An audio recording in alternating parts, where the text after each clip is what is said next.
ideas, think of, are there people in your community who might like to start one of these ideas? Are there people in your community who could benefit from these ideas?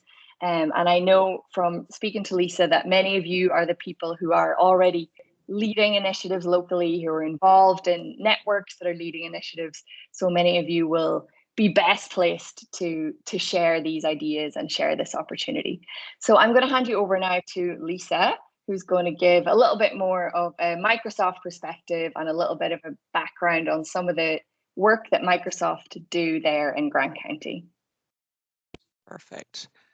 So anyway, a lot of the things, I know many of you that are on this phone call have gone to our Voice of the Communities that we do in Quincy twice a year, just to really lean in and listen and try to understand how Microsoft can help. A lot of my funding is done at a much larger level, level to where I'm really leaning in and doing big projects.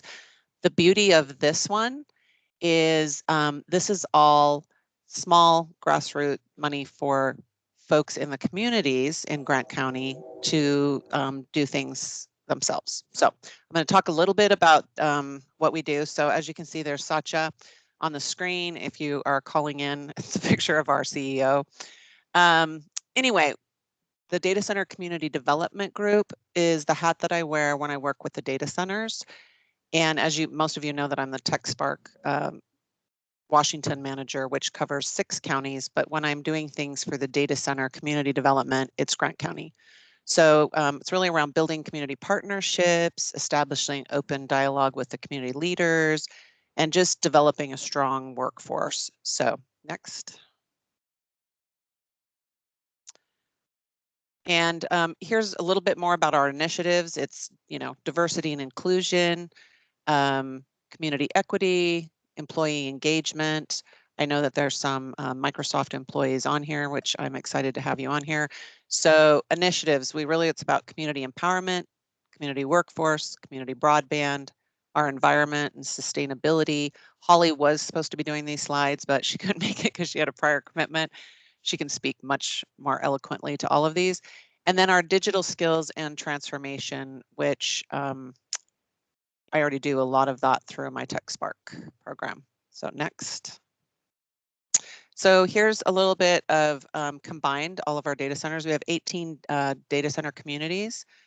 We have 10 schools for Microsoft Schools Connect launch. We funded 159 programs last year, 850,000 people impacted. We have 7 DC Academy labs. One of those is at Big Bend. We have 40 recipients of Microsoft scholarships, which also some of those are from Big Bend. We have 21 broadband projects, 21 environmental projects, and 26 listening sessions were held last year. So as a total of 855,000 was given back. So we'll go to the next. Changex, do you want to go on this, Katie, or is this about, do you want to take this one or do you want me to? No, I think, yeah, thanks for that, Lisa. I think so, yeah, just to give everyone a little bit more context as to what Changex is, Paul O'Hara, who's the CEO of Changex, is going to give us a little bit of the background. Very good. Hello, everyone. Good morning, year time, afternoon hours. I'm calling in from sunny Dublin on the east coast of Ireland. So very pleased to join you all today. And big thanks to Lisa for inviting Changex to participate in your program again this year. So very excited to be launching in year 2 in Grant County. So yeah, just a quick bit of background on Changex. For those of you who this is new to, we started it in a very rural community in the west of Ireland called the Burren, which is a very kind of sparse, beautiful landscape on the Atlantic coast. And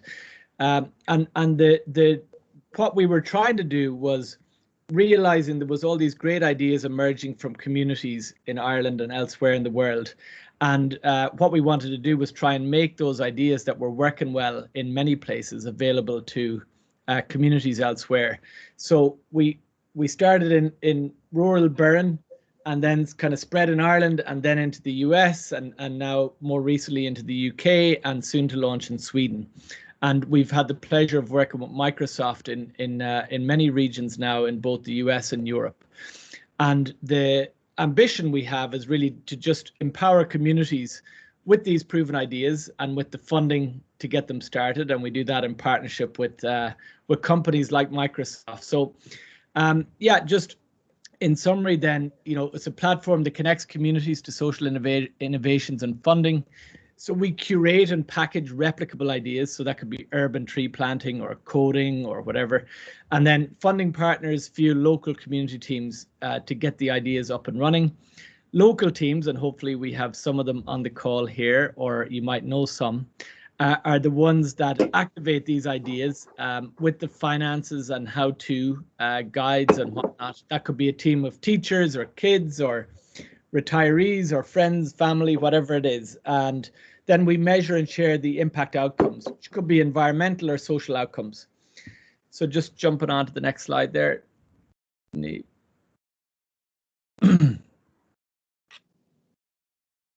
I'm trying. It's just sticky. There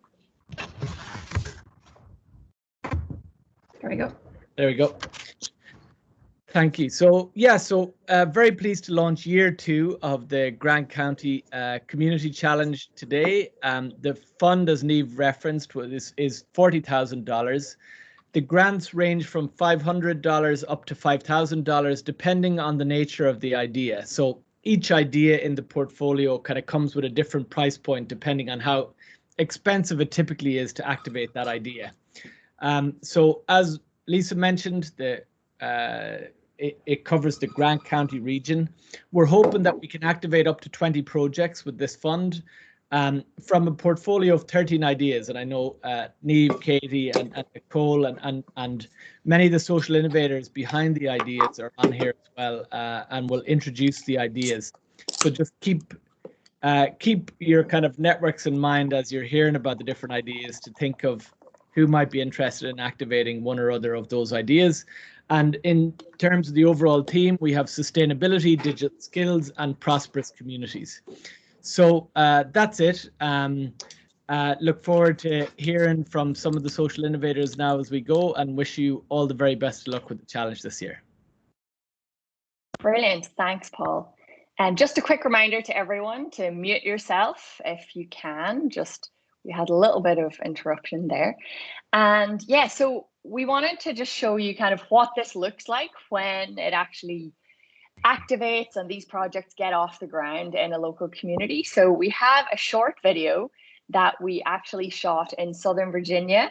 So this just to hear from some of the project leaders who started some of these projects in another community, but a rural community on the opposite side of the country. So we know this is a little bit of a risk because video sharing can sometimes be a little bit, there might be a little bit of a delay, but let's try it and see how it goes. Part of the interesting thing about being a teacher is you learn that your job, is to teach, but also you inspire kids to do great things out in the community. So I did the bee-friendly farming, which was planting native trees, plants that would host, all different types of bees. Being in a rural area where farming is such a big part of life around here, and how these bees and pollinators and things can help that keep going and help our farmers, and what it does, worldwide impact is really a beautiful thing. It's important we invest in communities that host Microsoft data centers where employees live and work. Our grassroots program with Changex mobilizes local activities led by residents and employees. In 2 years, we've funded almost 200 projects that have addressed community priorities and impacted thousands of people.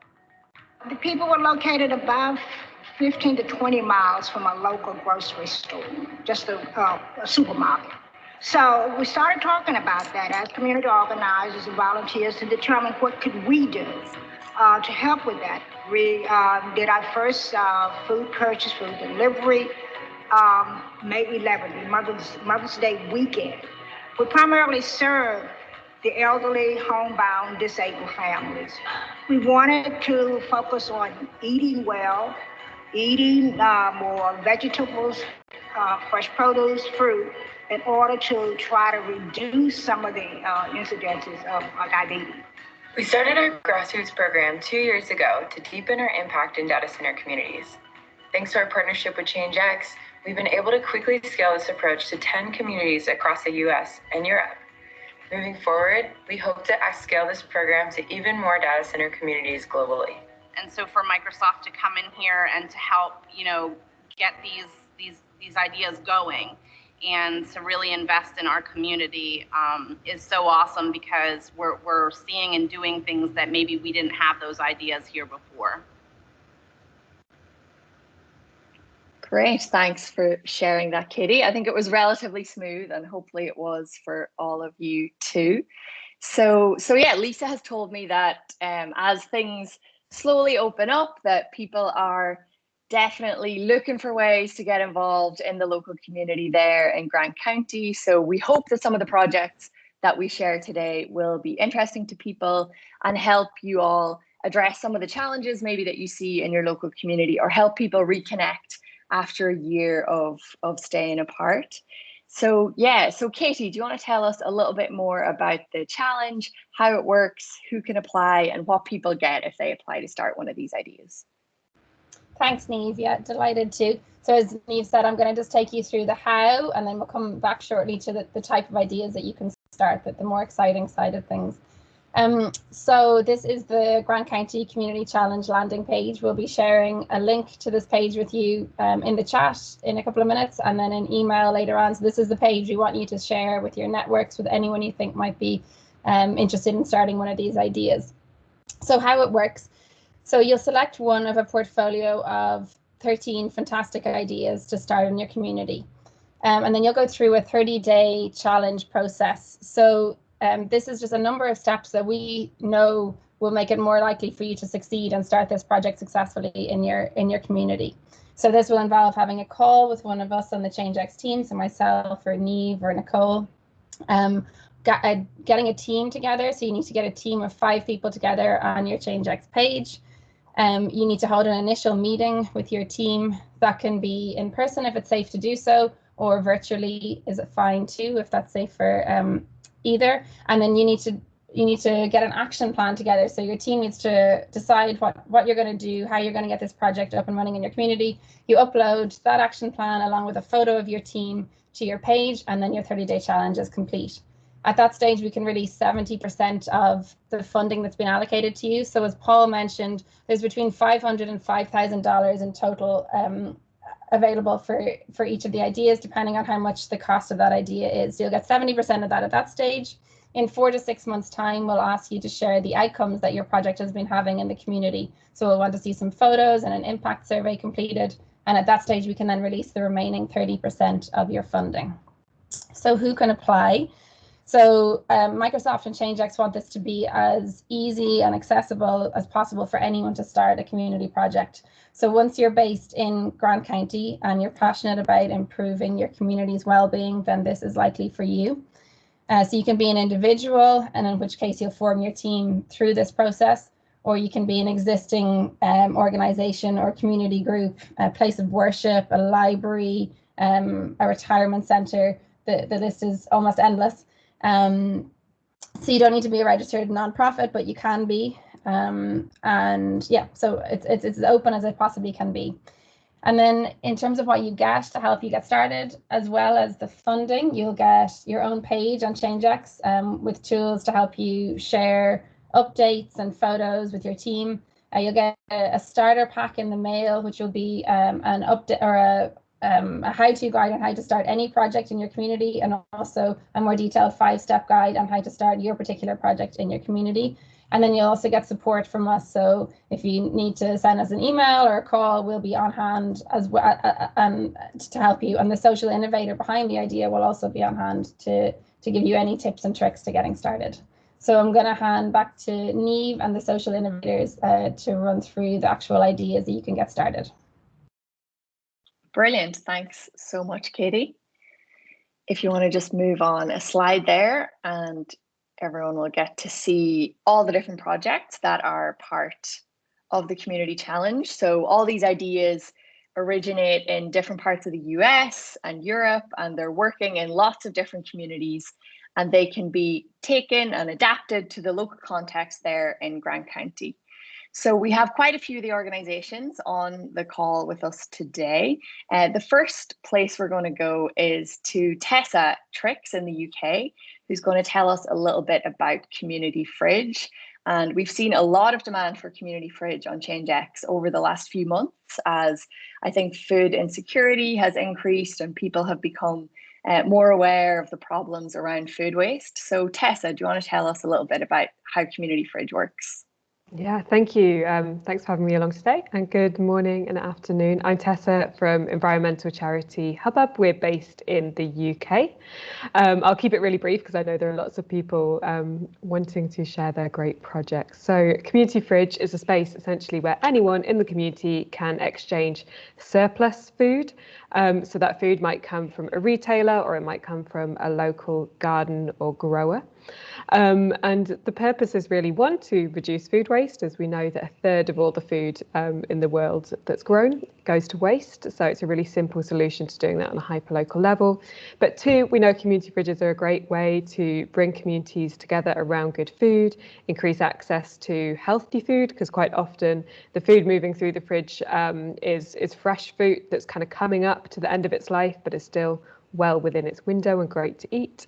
And we also know that they help people access food skills. We have a network of 150 in the UK, and a third of those have things like cooking workshops, growing programs alongside, or food cooperatives, which the fridges really help to support. So we've supported 15 fridges through Changex in the USA to date, which is very exciting. And as Neve says, demand is really ramping up, as these kind of topics of food security is obviously kind of a key and saddening thing that we're seeing coming out of COVID. But what we can also see is the potential of community fridges to kind of build household resilience and build community resilience as people kind of forge links, but also have access to food, but also find ways that they can eat well on a budget, or find new ways to kind of cook and prepare food.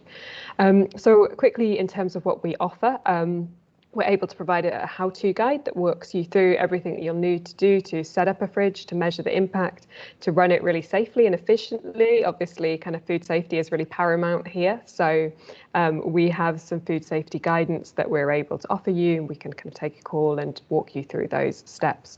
And we've also got a really nice inclusive brand for you to take on as well. And we can very happily put you in touch with other fridge groups so you can find out how they're adapting it to their local area. So I think that's a whistle-stop tour from me, but do let me know if you've got any questions in the chat. I'm going to have to drop off soon, but I'm very happy for my email to be shared if anyone wants to pick up. Thanks. Brilliant. Thanks so much, Tessa. And yeah, there's an exciting opportunity there for someone to start the first community fridge, I think, in Grant County. So next, we're going to go to Tracy Kyo of Grow Remote. And I just introduced this idea recently to Lisa, and she was very excited about the prospect of it in Grant County, as I understand Grant County has seen a bit of an influx of new remote workers, and Grow Remote could potentially be a nice addition there to the local community. So Tracy, do you want to take it away? Yes, we definitely love to be a nice addition there. So my name is Tracy. I'm co-founder of a non-profit called Grow Remote, and we make remote work both visible and accessible. So by remote work, we mean location agnostic employment. So not freelancing or self-employment, but careers that you can build no matter where you are. So we've noticed that the communities who need this access, this employment most, have the least access to it. What we do is bring everything together around remote work, educate one local leader, and they in turn educate their local community. And that's what happens currently in over 130 communities across the world with thanks to Changex. So usually what these community leaders do is use remote work for one of three things. The first is to run meetups and events to cater for the community of remote workers locally. The second, in different areas, and it depends how rural or regional you are, they would help the local people get employed. And so centrally, we have free training resources, free access to employers like HubSpot, Automatic, GitLab, those organizations. And then the third thing that they'll want to do with remote work is repopulate their area. So use remote work to attract people with jobs to their communities. And so that's how it works so far. And I'll post my email address in the chat, and any questions you have about remote work or fostering local communities, we'd love to take them and help however we can. Brilliant. Thanks so much, Tracy. And yeah, just this week, Tracy was involved in announcing the Irish government's plan for rural Ireland. So she's definitely... That's why I'm a little bit tired and not my usual energetic self, because it was a long week so far. I can imagine. Yeah, well done. Well, thanks for that, Tracy. And yeah, so next we might go to Copenhagen and Pernilla Busson from Cycling Without Age. Again, this is an idea that I know there's already people in Grant County who are very excited about, and one that I think a lot of older people and nursing homes might be excited about, especially over the coming months. So Pernilla, do you want to tell us a little bit more about Cycling Without Age? Yes, absolutely. So Cycling Without Age originates in Copenhagen, where I'm at right now. I'm from Copenhagen. Started in 2012 when the founder of Cycling Without Age invited a nursing home resident out on a ride on a 3-wheeled bike with a passenger seat in front, a little bit spontaneously. And the next day, everybody at the nursing facility were really excited about it, and everybody wanted to go on a ride like that. And it actually turned out that the lady he had invited out, it was a coincidence that they met.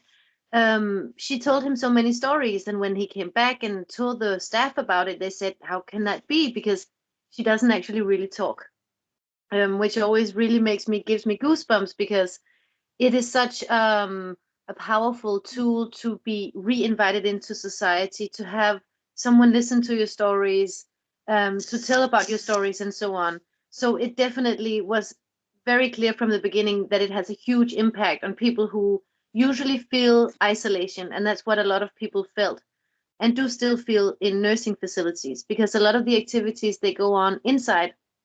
But being part of a community is much more than having entertainment coming to you. So that was a very simple idea. And it's been picked up by people in all sorts of areas, rich and poor, rural and densely populated areas, hot and cold climates. And it's actually in 51 countries right now.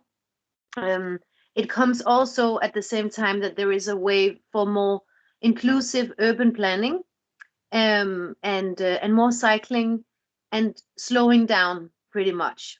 Meeting new people and all of those things that we all know are really, really important now that we've all tried social isolation. So last year was a little bit tricky for everybody. And for Cycling Without Age, of course, we were thinking, how can we even be active when we're not allowed, or it's not safe for us to visit the people that we usually visit, the vulnerable older people.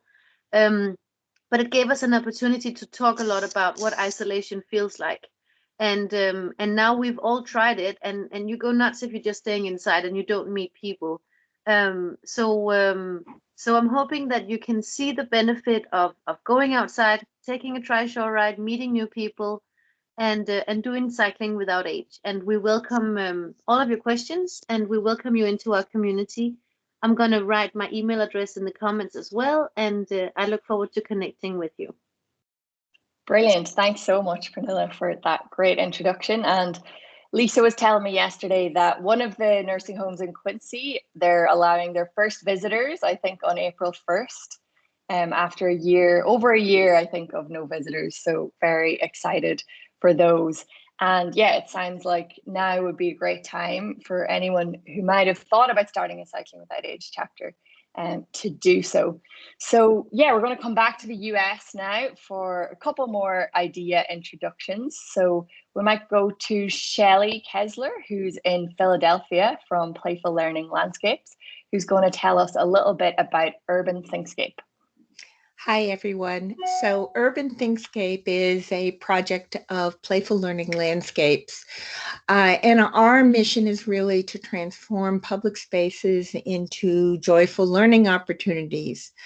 We know through the science of early childhood education that kids really learn best in environments that are joyful, that allow them interactions with an adult, and that allow them to explore their creativity and build their executive functioning skills. So we work across the country and in a couple of places worldwide to really look at how you bring playful learning activities and installations into the public environment. So we work at bus stops, alleyways, marketplaces, hairdressing salons, etc.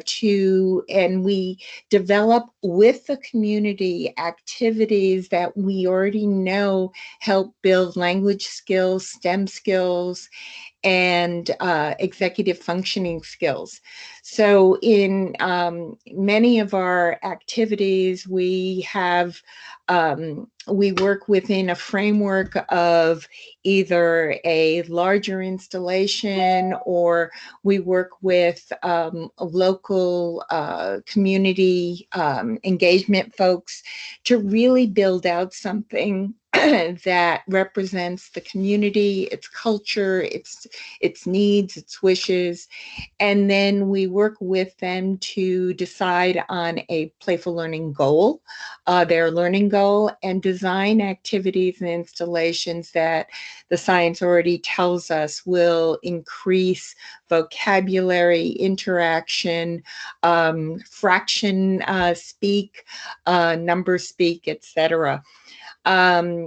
In this initiative, we're providing 3 activities as a package. Oh, I think you just muted, Shelley. My hand just... Yeah, you're back.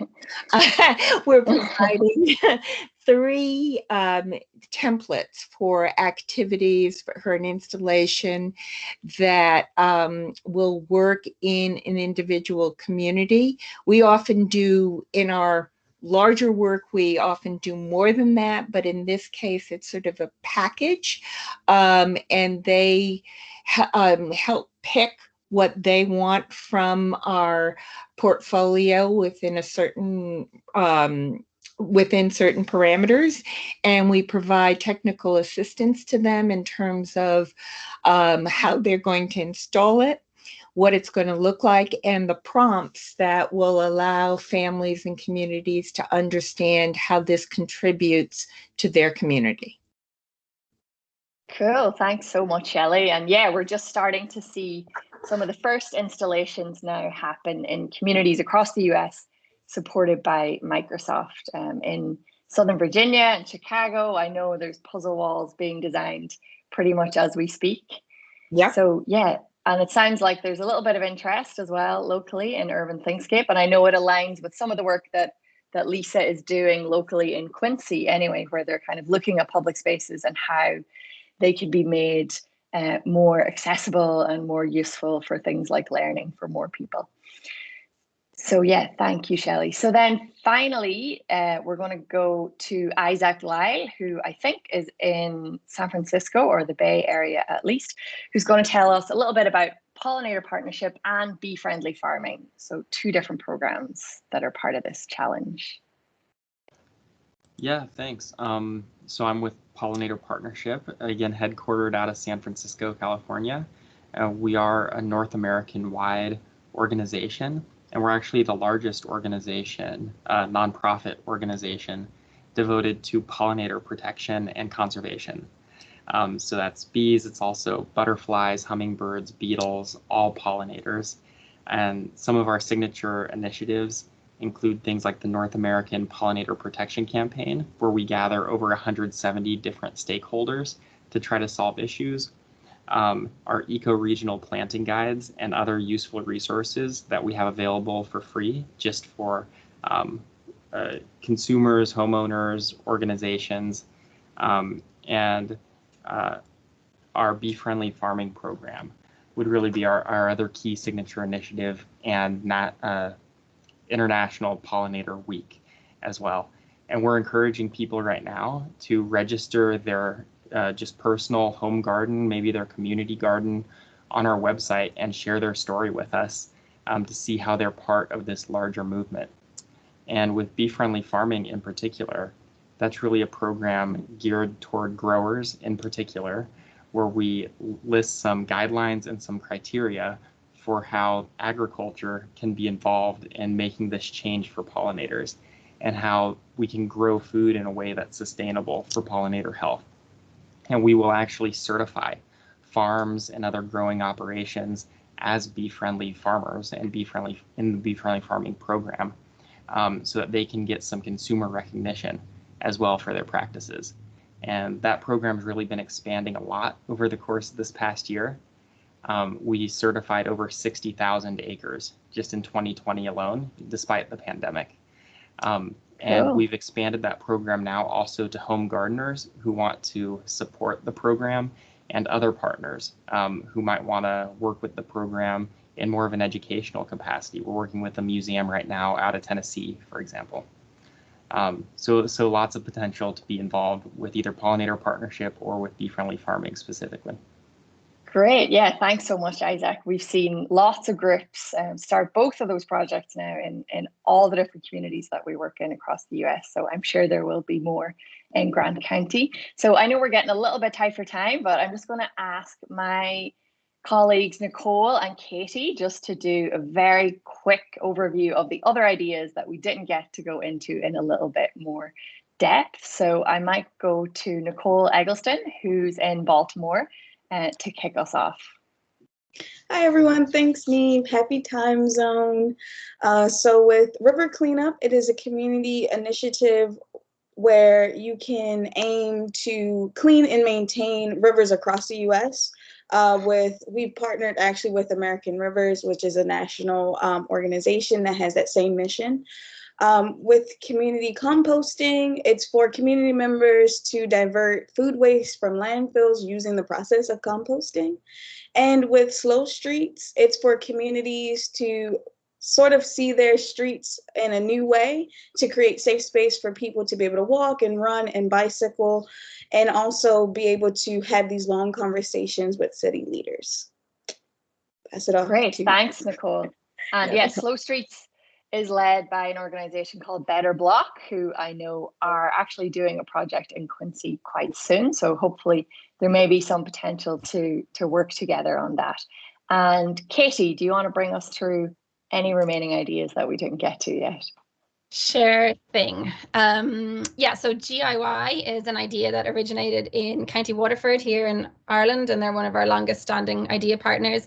And the GIY idea is all about food empathy, so gaining an understanding and an appreciation for where our food comes from. So through this idea, you can start a community garden or community growing group to access fresh food and learn from each other about growing. Hour of Code is a nationwide initiative by Computer Science Education Week and code.org, and the purpose is to introduce millions of students to 1 hour of computer science and computer programming. So this idea can be started in a school or a community setting, and it can happen virtually or in person. Girls Who Code is an international non-profit organization, and they're working to close the gender gap in technology. And they want to lead the movement to inspire, educate, and equip young women with computer skills so they can pursue 21st century opportunities. And similarly to Hour of Code, this can be set up in a school setting or a community center setting. And again, it can happen virtually or in person. And then lastly is First Lego League. So we actually have 3 First Lego League programs as part of this portfolio: Discover, Explore, and Challenge, and they're for 3 different age groups. But the overall idea is to bring STEM to kids through hands-on learning and gaining real-world problem-solving experiences through guided robotics programs. Brilliant. Thank you, Katie. Okay, so I know that was a lot of information for everyone.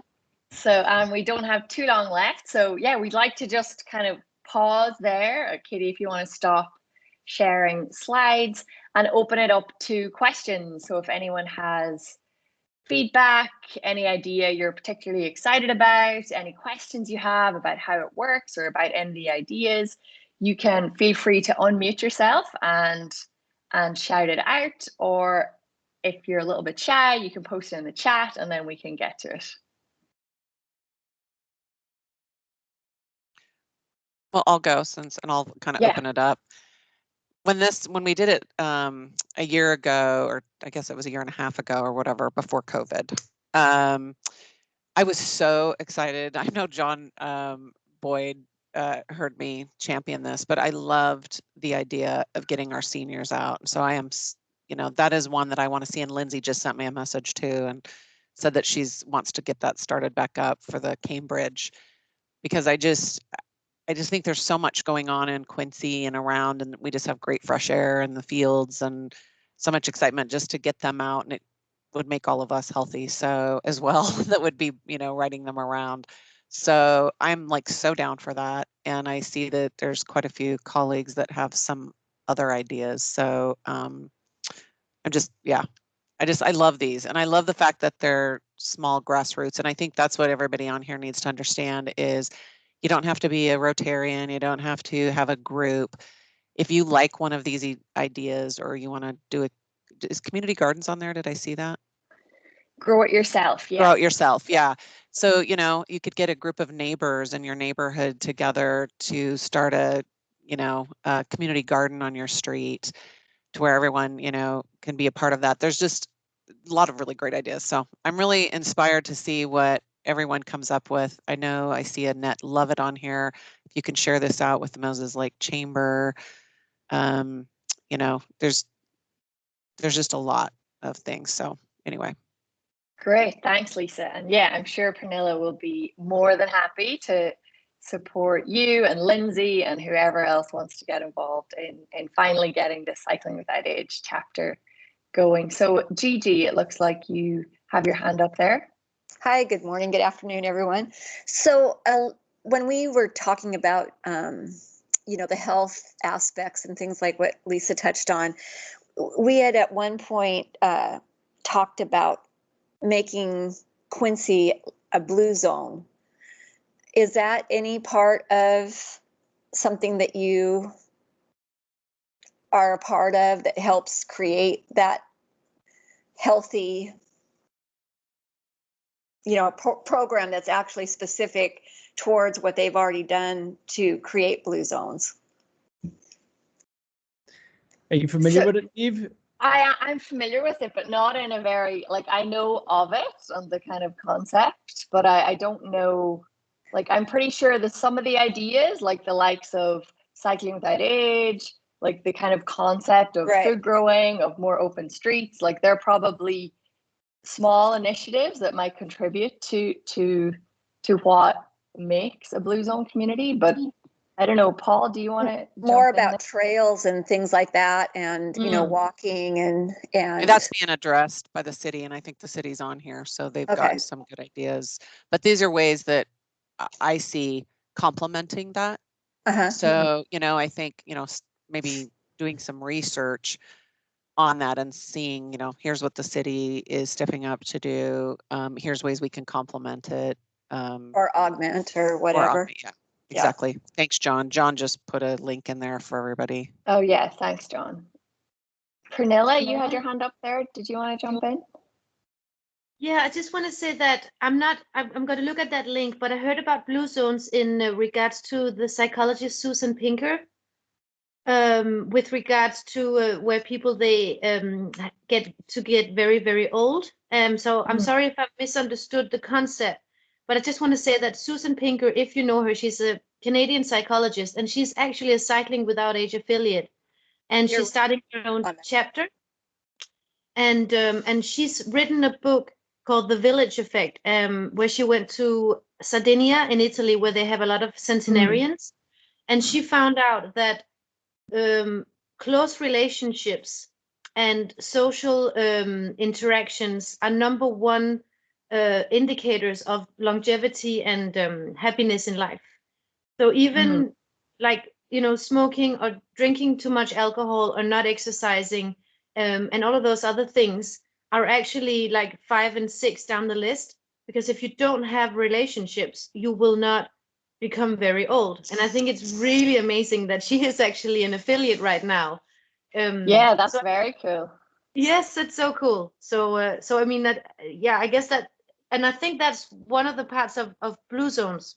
Maybe someone else can explain to me what it is.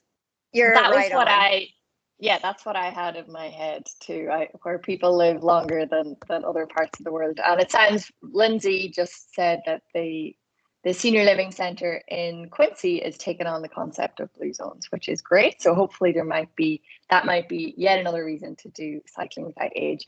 So today's call is actually scheduled to finish in a minute, so we're a little bit tight on time.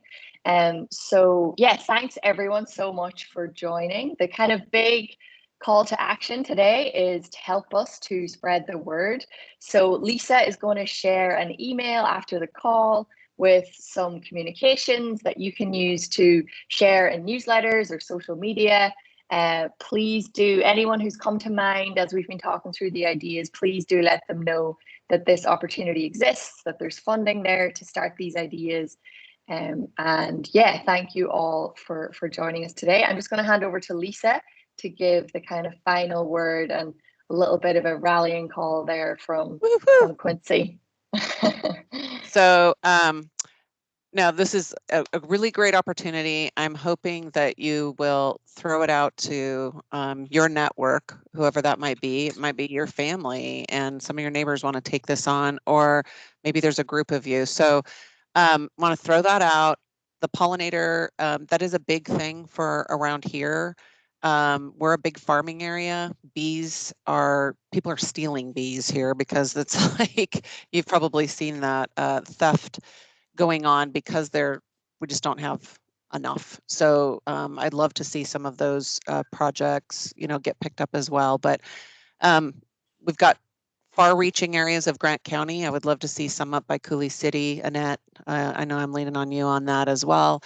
But just to really get the word out, I'll have a link. I'll work with Sean to get some of this information out. I know Sean's on board here somewhere on the phone. And then with our local news, and I know Neve will be helping push that out as well. So anyway, feel free to reach out to me or anybody on the group. And this is also recorded, so I'll be able to send it out to you. You can watch the recording.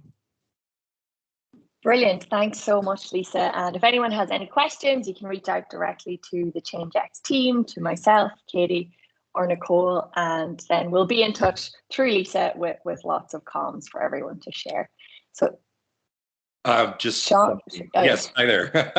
Hi, Sean. Sean Goggins, new to Quincy, moved here in September. So I'm kind of in the thick of it all. But I am the news director for iFiber One News. I will have a story on the launch of Changex today. So we'll have that up by this afternoon. So we'll get some good reach there. Thank you. Great. Thanks so much, Sean. Thank you, Sean. That's brilliant. Cool. So yeah, everyone can look out for it and share that piece maybe with their neighbors, friends, and community groups. Okay, thanks everyone. Thank you guys. Wherever you have a good week. Yeah, have a great week. Everyone have a great day. Have a good week. Thank you, everyone. Thanks, everyone. Bye. Bye.